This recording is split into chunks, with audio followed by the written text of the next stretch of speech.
There is an insane connection between all of Drake's Iceman music videos, and I'm wondering why nobody is talking about this. So in this video, we're diving deep into all the visuals released alongside the Iceman album and piece together the reason behind why he dropped so many videos, the subliminal message behind all of them, and reveal what he's really trying to say. So make sure you stick around to the end of this because I guarantee that what we uncover may be a shock to you. You ready? Let's start with Plot Twist. Plot Twist is the first video drop following the release of the Iceman project. Right off the bat, Drake sets the tone with all the firearms pointing in his direction, suggesting that he has heavy artillery and prepared for war. War with who, you may ask? UMG, Kendrick, and a whole slew of people that were against him during the battle, including Pusha T, Pharrell, Dr. Dre, Rick Ross, LeBron, and many others. Take notice of his surroundings. This isn't a random location. Back in May of 2024, Drake purchased a $15 million 313-acre ranch in Chapel Hill, Texas, called the Inn at Dos Brisas, which translates to Two Breezes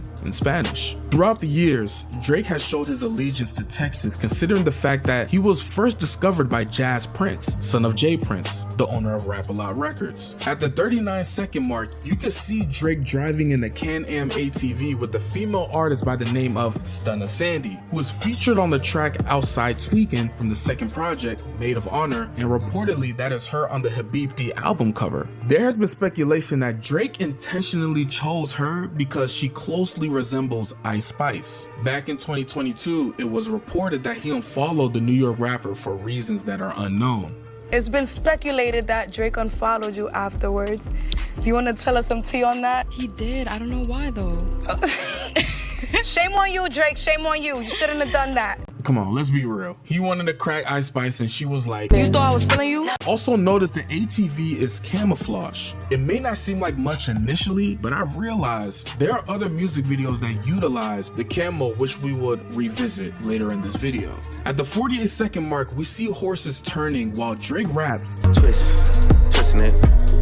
Yeah, he's twisting his fingers and looking at me. which is a jab in response to Kendrick Lamar when he said this on Euphoria. Cut the business, you got shit twisted. Then Drake will go on to express that he is still mob tied. Twisting the M and the O and the B. Speaking of mob ties, this will lead us to the next music video, which is National Treasures. National Treasures is the second music video released from Drake. Always paying homage to where he's from, he will shoot the visual at the University of Toronto, Scarborough, specifically the Science and Humanities wing at the John Andrews Building, where they also filmed the movies Resident Evil, The Shape of Water, and The Expanse. Even though the visual is straightforward, Drake appears to reference DeRozan's infamous trade from the Toronto Raptors to the San Antonio Spurs back in 2018. DeMar, who also resides from Compton, California, made a cameo in the Not Like Us music video and appeared at the Pop-Out concert. This trade sent Kawhi Leonard to Toronto and ultimately helped the Raptors win their first NBA championship in franchise history.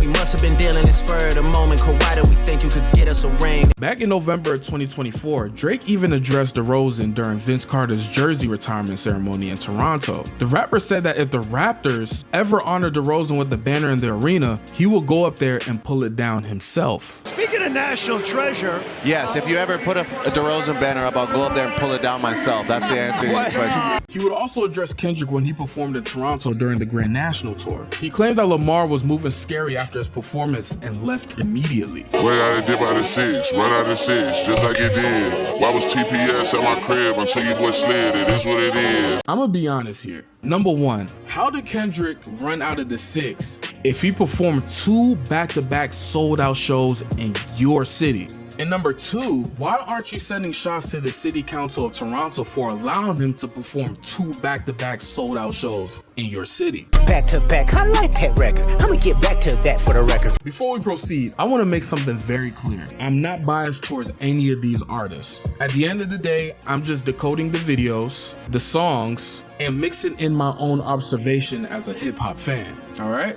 But anyway, let's move on to music video number 3. A little birdie said you did me dirty. Now this music video is interesting to me because not only was it shot at Toronto's oldest strip club, Brass Rail, but someone made a theory on Reddit that the hobo dancing in the video represents Kendrick Lamar in a figurative and metaphorical sense, implying the hobo looked out of place in the clubs, which felt like a diss towards Lamar because he will preach that he is of the culture, but according to Drake, niggas is not bumping Kendrick in the club. Also, I couldn't help but notice that the hobo's dancing resembles Kendrick's movement in the Rich Spirit music video. Drake will also get called out by another rapper by the name of 1900 Rugrat, claiming he stole and completely ripped one of his songs off of his album. Alright, so I got a story time because I just listened to Iceman and Drake. You got me fucked up, bro. Not gonna lie, you got me fucked up. So when I made the intro to my first album about a year and a half ago, Drake was hitting me up around the time and wanted to hear music, a Drake producer. So I sent 10 songs through and they was all finna be on my album because I didn't want nobody to steal my shit because I know how people move. So boom, the one they took a liking to was the intro. Now the intro still dropped. I said, no, you can't have this song. He wanted me on his album still. He said, I'm gonna send you a verse through. Never sent a verse. I didn't give a fuck till I just went and listened to Iceman and I listened to Little Birdie and then I went back and listened to the intro of my first album. Twin, that's the only beat I've ever produced and sat there and produced. Don't rip my shit and repitch it like that, fam. That's fried. That's fried out and fucked up, twin. I do want to add that one of the producers on that song, DJ Frisco 954, who's also a Florida native, is widely known for taking songs and speeding them up.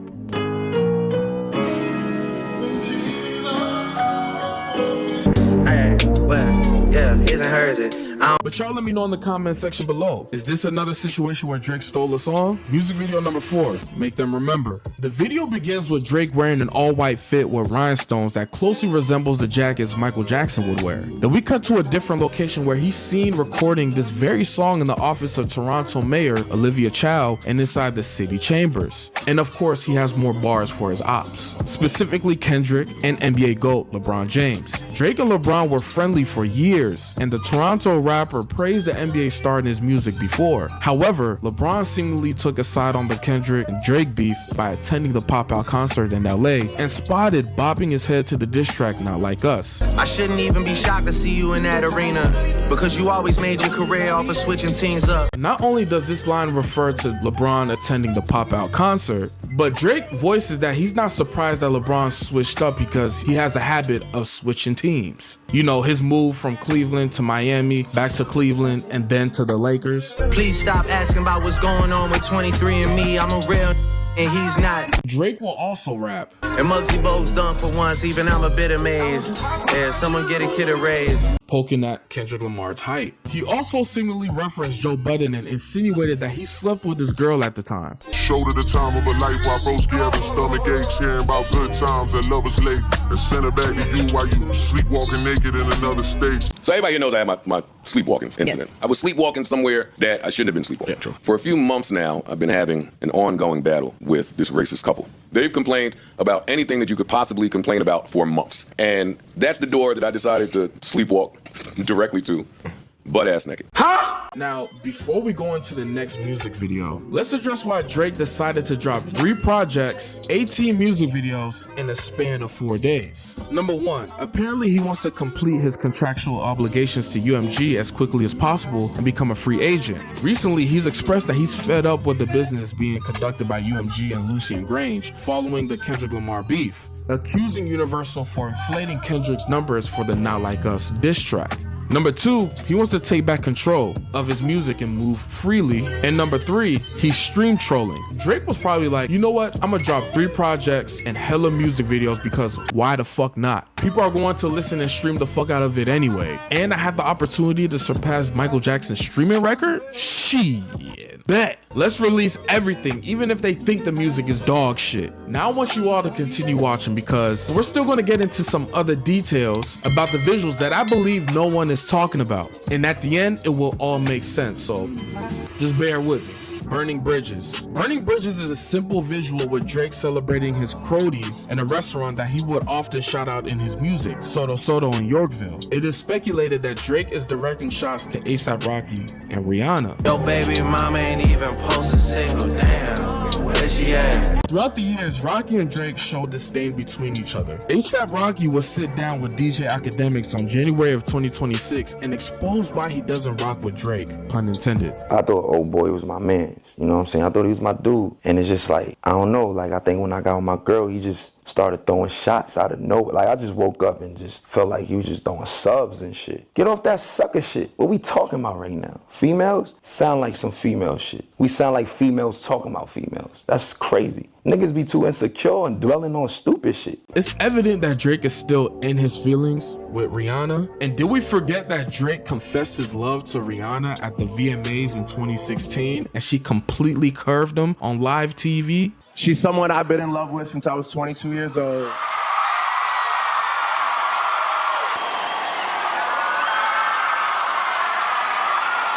Fast forward to 10 years later, Rocky knocked up one of the baddest, if not the baddest woman in the entertainment world, and they now have 3 kids. And Drake could only reminisce on what could have been. Shout out to Drewski. So between Rocky and Drake, who really won? My baby mom, Rihanna, Next up, we got Janice STFU. The music video starts with a track shot of a bunch of female items on the floor, which includes lipstick, a necklace, earrings, rings, a bra, and even a firearm. Drake mentions a woman named Emiliana. There's speculation on who this person could be, but there's chatter that Emiliana could represent the media, which is why he raps. They tried to kill me once, but darling, you just resurrected me. Also, the song title can be a shot to Janice Jose, who is the head of brand partnership at UMG. We then cut to a shot of Drake sitting with a woman's head resting on his leg. This is Tara Bresson, who is an Australian content creator based in Miami, Florida. She would also be featured in the Whisper My Name music video. Also, does this shot look familiar to you at all?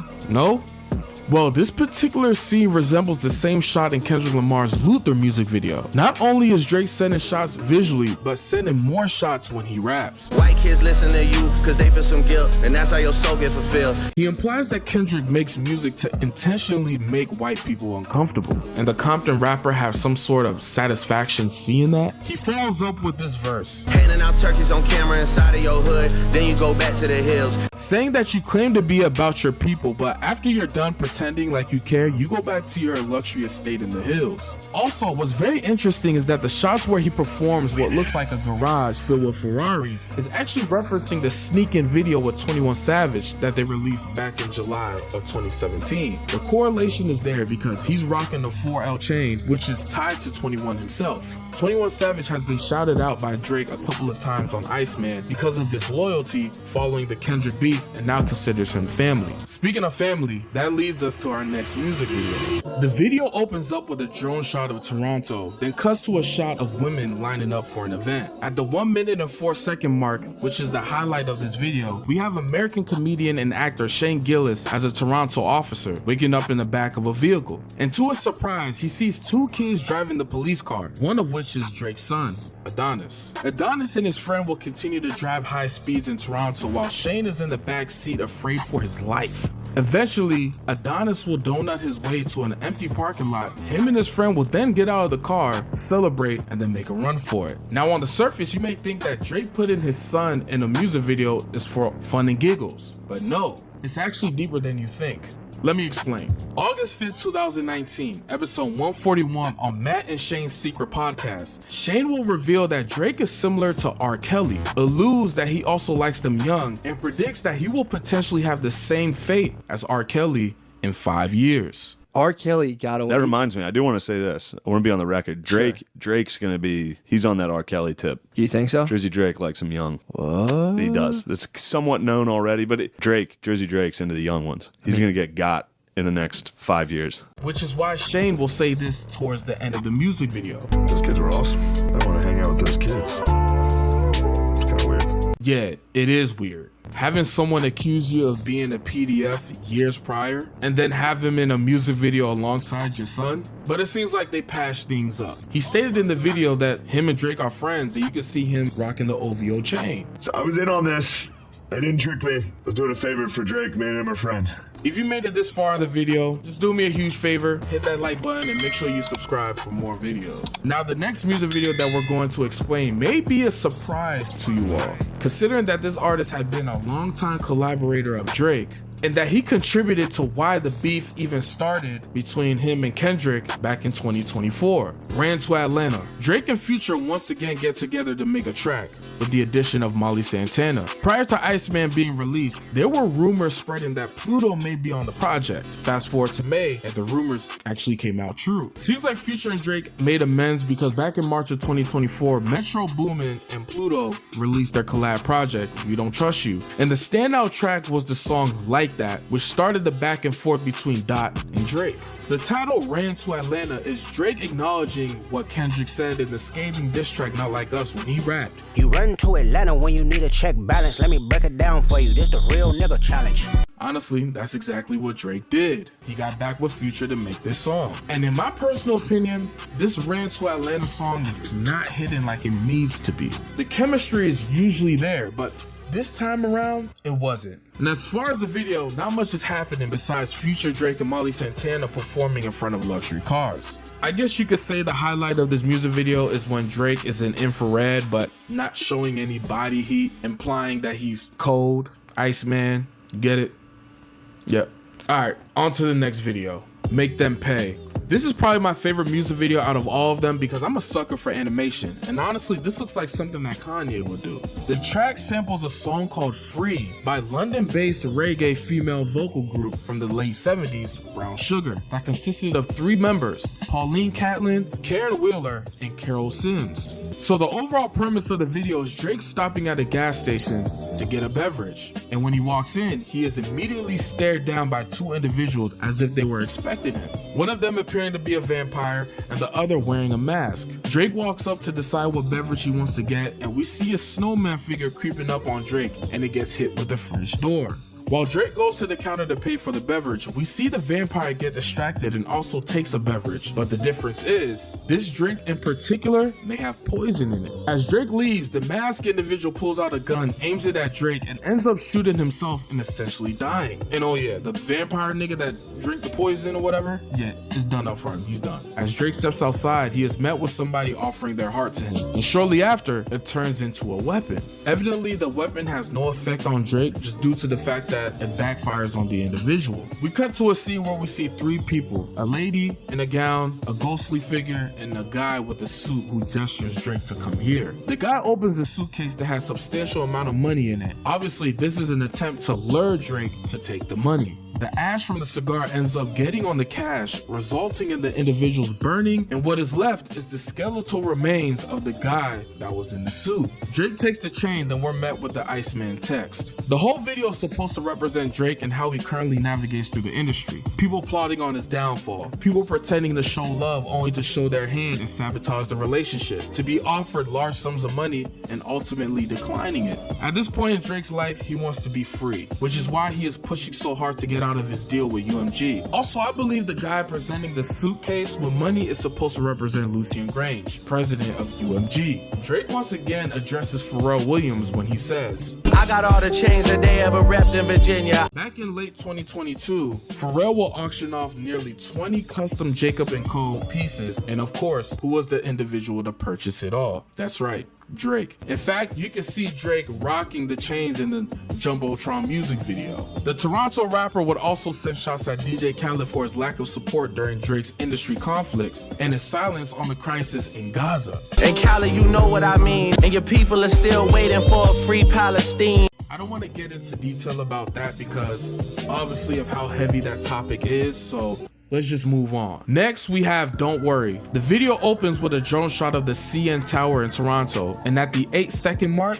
Drake enters a radio station with a camouflage bag in his hand. Remember I mentioned earlier that Drake will use the theme of camouflage? We've seen that in the Plot Twist video on the ATVs. Also, that same bag will be in the Whisper My Name music video. Clearly, this bag is important in some form or fashion. I believe that whatever contents that's in this bag holds some important information, and in a sense, it could be another red button. If you know, you know. He then presses the button to go live. At the 25-second mark, do you see anything that stands out to you? Well, if you said this poster, then you're correct. It says Red Lebanese. Drake would also wear a shirt that has the same logo on it in the National Treasures music video. Now you may be asking, what is Red Lebanese and what does that have to do with anything? In the context of Drake, XA, also known as Studio XA, and Red Lebanese are an independent music label and publishing house based in Paris. They collaborated on the creative direction, visuals, and promotional aesthetic for Drake's massive Iceman 3 album. During the rollout for 100 gigs, the 100 files were situated in a folder titled Red Lebanese. And this company's involvement with Drake could be dated all the way back to the Tootsie Slide era. Also, Drake releasing a line of hoodies and t-shirts, donating all the proceeds to the Lebanese Red Cross in support of the victims of the Beirut explosion. And then we get a closing shot of Drake on top of the CN Tower. And speaking of the CN Tower, this will be the same location where he shoots the Too Hard for the Radio music video where he disses DJ Mustard, the producer for Not Like Us. Drake would rap. Must have heard about us, gotta catch up to the slaps. Yeah, had once it's me and YG rap. He's referring to a song that he was featured on, Who Do You Love by YG. Also, I'm kind of curious, why doesn't he have any smoke for YG as well? I mean, he was also at the Pop Out concert and I didn't hear any jabs from Drake towards YG. Or maybe I'm tripping. Let me know below if he did. Damn, y'all was really all hopping back then. Now your names got redacted. In this verse, he will send shots at Jay-Z and Pusha T when their names got brought up in the Epstein files. Now, let's move on to the next music video, Bees on the Table. Once again, the video is shot in the CN Tower. At the 43-second mark, we have a woman in all black attire rocking a Catwoman type ski mask, and on the back of it, you can see a design of Pinocchio and a target. Go watch my breakdown on the Whisper My Name music video, where I explain exactly what that means. The woman rocking the ski mask goes by the name of Casper, a tattoo artist based in Toronto, and also it's safe to assume that she's an adrenaline junkie because all throughout her Instagram she is seen climbing really high structures. The next music video we have Shebang. Yup, that's it, Shebang. Just a bunch of explosions happening everywhere. I mean, the beat's fire though. Manish on the beat, Shebang. All of my ops, they're dead. Why do they gas me up? Where does it go? My head? This nigga stop! So what is the connection between all these music videos and what is Drake really trying to say with all these releases? Well, number one, obviously, is to pay homage to the city that he's from, which is Toronto. Number two, each of these videos are unique in their own way, but they all follow a theme of retaliation. Whether it's him burning down bot farms, to him showing off guns, to even showing up to his ops gravesite after apparently killing them. It's evident that the Compton boogeyman and anybody that he feels betrayed him still lives rent-free in his head, even though it's been a whole 2 years. And honestly, he brought all of this upon himself. But I'm gonna save that for another video. And number three, remember I mentioned the Camouflage backpack? I personally think that this is Drake's way of telling us that whatever narrative that they try to paint him is now in his control. Which is why in the Whisper My Name video, he takes the camo bag after killing the Pinocchio mask wearing man. And in the Don't Worry video, he sets the bag down before a radio broadcast to let the world know that I'm in control no matter what they say about me. So yeah, that is the connection between all Drake's music videos. Now it's your turn. Y'all let me know in the comment section below. Is there anything that you guys noticed about these visuals that I might have missed? What do you think of the Iceman project? And with all the disses and shots being sent by Drake, do you think the beef may spark up again? Thank you for watching, and I'll catch you in the next video.